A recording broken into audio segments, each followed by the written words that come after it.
Chain stitch is a thicker stitch than all of these stitches that we've done so far, and I prefer to work from right to left for this one. So you bring your needle out and then you want to create a loop, and this is going to form your chain. So I take my needle back where I brought it out, take it a stitch length ahead,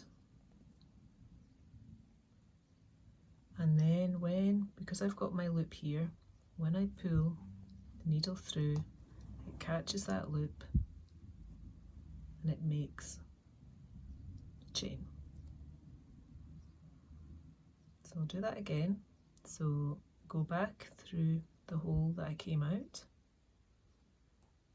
take my needle a stitch length ahead, I've got my thread in a looped position. If you don't want to do that, then all you need to do is simply wrap your needle around, wrap the thread around your needle and pull. So again, back where your needle came out, stitch length ahead, either just make sure you loop your needle or wrap the thread around your needle, then pull. And you can just keep going in this way, but you can also vary the size of your stitches, and that makes a difference as to what the chain looks like. So I've done these just my average size of stitch, but let me show you tiny. So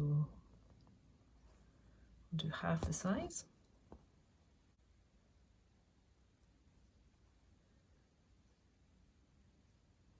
So it's a lot daintier and the gap is less noticeable, that gap that makes the chain.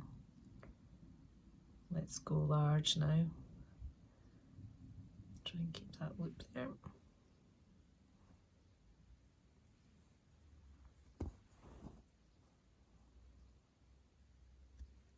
So it makes for a less rounded chain, thinner and longer. So it's up to you, you'll find a size that you like the best, and you'll vary your stitch size as to the effect you want to create. I'm just going to continue.